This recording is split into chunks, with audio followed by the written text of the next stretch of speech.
Hi guys, இன்றைக்கி நம்ம வீடியோவில் என்ன பார்க்க போகிறோன்னா, முன்விரோத காரணமாக குழந்தைய 3 வயசு குழந்தைய கொண்டு இருக்காங்க.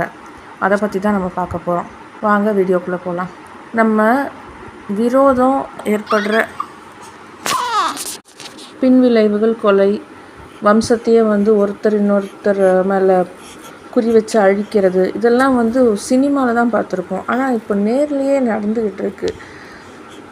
அதுவும் ஒரு 3 வயசு குழந்தை. அதுக்கு என்ன தெரியும்?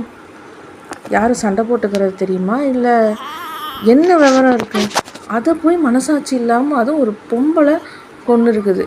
நெல்லை மாவட்டம் ஆத்துக்குறிச்சி அப்படிங்கிற ஒரு கிராமத்தில் பார்த்திங்கன்னா, எதிரெதிர் வீட்டில் வசிப்பவங்க தான் விக்னேஷ் அப்புறம் தங்கம் அப்படிங்கிற 2 குடும்பம்.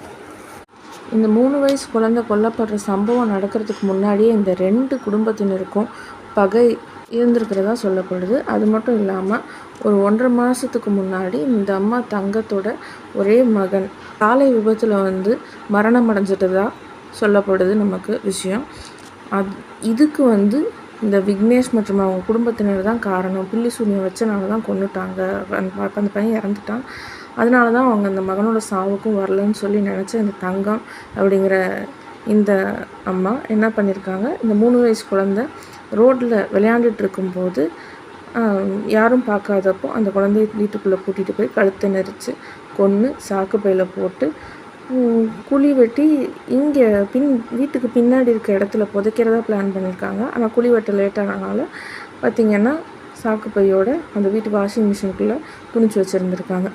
அதுக்கப்புறம் குழந்தை காணோங்கிறத தேடி பார்த்துட்டு பேரண்ட்ஸ் போலீஸ்லலாம் ரிப்போர்ட் பண்ணி, ரொம்ப நேரம் ஆச்சுன்னாவும் போலீஸ்லலாம் ரிப்போர்ட் பண்ணி எல்லாம் பக்கத்து வீட்டிலலாம் விசாரிக்கவும் இந்த மாதிரி பகை இருக்குது, அவங்களுக்கும் இவங்களுக்கும் சண்டை அப்படின்னு சொல்லவும் அந்த வீட்டுக்குள்ளே அந்த தங்கம் அப்படிங்கிற அந்த அம்மாவோட வீட்டுக்குள்ளே புகுந்து விசாரிக்கும் போது தான் உண்மை வெளிவந்திருக்கு. இது ரொம்ப நினச்சி பார்க்க முடியாத ஒரு கொடூரமாக இருக்குது.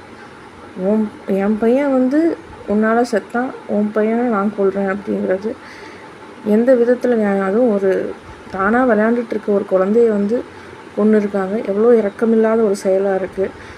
அது இல்லாமல் ஒரு சண்டை இவ்வளோ பெரிய ஒரு பின்விளைவை கொண்டு வரும்னு யாருமே நினச்சி பார்த்துருக்க மாட்டாங்க. என்ன சொல்கிறது, காலம் எதை நோக்கி போயிட்டுருக்கு அப்படிங்கிறதே தெரில.